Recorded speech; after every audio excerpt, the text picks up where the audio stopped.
కేటీఆర్ తను తప్పు చేసి తనేదో నిజాయితీ పరునన్నట్టు దబాయించే స్టేట్మెంట్స్ ఇవ్వడం అనేది సిగ్గుచేటు.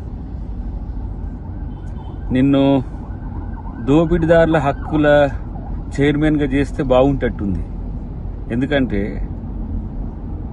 మీరు డ్రామాలు చేయండి, మీరు ఏమైనా చేసుకోండి, అది చేసుకోండి, నేను మాత్రం ప్రజల కొరకు కొట్లాడతానంటే ప్రజల కొరకు కొట్లాడి ప్రజల కొరకు ప్రభుత్వంలో ఉండి ప్రజల్ని దోచుకోమనరా? ప్రభుత్వం దోచుకుంటోళ్ళ హక్కుల కోసం కాపాడుతుందా? ఇది ఏసీబీ అయినా లేకపోతే ఏదైనా కోర్టులైనా చట్టాలైనా కూడా ప్రజలకు రక్షిదారులు వాళ్ళు. కాబట్టి దొంగతనం చేసి నువ్వు దబాయిస్తే ఏదో ప్రజలంతా నమ్మిపోదురు కాకనే ఈ భ్రమల నుంచి బయటికి రా కేటీఆర్. ఫస్ట్ నువ్వు దొంగవనే విషయాన్ని ఫస్ట్ గుర్తుపెట్టుకో. నువ్వు ముద్దాయి అనే విషయాన్ని ఫస్ట్ గుర్తుపెట్టుకొని మాట్లాడితే 6 గ్యారెంటీలు ఏమైనాయి, 420 గ్యారెంటీలు ఏమైనాయి, మీకే క్లారిటీ లేదు కదా నాయన. 6, 16, 420, 660 అని. కాబట్టి ఇలాంటి నక్క వేషాలు వేస్తే ఎవడేం పట్టించుకోడు.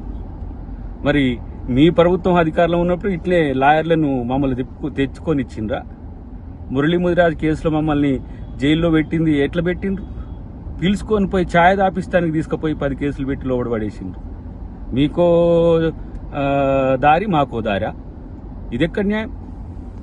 కేటీఆర్ మాట్లాడే తీరు చూస్తే దొంగల హక్కుల కోసం కొట్లాడే నాయకుడిగా కనబడుతున్నావు తప్పితే నువ్వు ప్రజల కోసం ఉన్న నాయకుని. నువ్వు కొట్లాడితే ఎవరు నమ్ముతారు? ఫస్ట్ ప్రతి ఒక్క మీ కుటుంబ సభ్యులంతా కూడా ఏదో ఒక దోపిడీ చేయడం, దాన్ని ప్రొటెక్ట్ చేసుకోవడానికి దబాయించడం. ఇలా నేను ఒక మాట అంటున్నా, ఏసీబీ నువ్వు ఉన్నప్పుడు కూడా ఉన్నది కదా.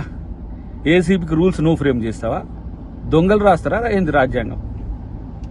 అనుముల రేవంత్ రెడ్డి రాజ్యాంగాన్ని, బాబాసాహెబ్ రాజ్యాంగాన్ని అమలు పరుస్తాడు, గుర్తుపెట్టుకో.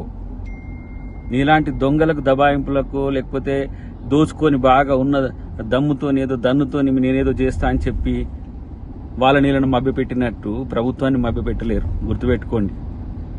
ఇలా ప్రజల సొమ్ములు తిన్నోడు డెఫినెట్గా అరెస్ట్ కావాల్సిందే, జైలు కూడా తినాల్సిందే. మిమ్మల్ని ప్రజల కోసం కొట్లాడమని, ప్రజల కోసం ప్రభుత్వాన్ని నడపమని చెప్తే వీళ్ళ ప్రజల సొమ్మునే దోచుకొని ఇలా ప్రభుత్వాన్ని దబాయిస్తున్నారు, అధికారులను దబాయిస్తున్నారు, ముఖ్యమంత్రిని దబాయిస్తున్నారు. మీ దబాయింపులు దేనికి? మిమ్మల్ని రక్షించుకోవడానికి. మీ వల్ల ఒక్కరికి లాభం లేదు. ఇవాళ ప్రభుత్వం వస్తే మీ నలుగురు బాగుపడ్డారు. ఇప్పుడు కొట్లాడేది మీరు నలుగురే తప్పితే ఇంకొకరు లేరు మీ పక్షాన. ఎవరో ఒకళ్ళిద్దరు ఆలీలను పెట్టుకొని ప్రెస్ మీట్లు పెడుతున్నారు అంతే తప్పితే మీ కొరకు జనం ఆలోచిస్తలే. జనంలో మీరు లేరు, జనం మిమ్మల్ని పట్టించుకోవట్లేరు అనే విషయాన్ని ఆలోచిస్తే మంచిదని చెప్పి హితవు.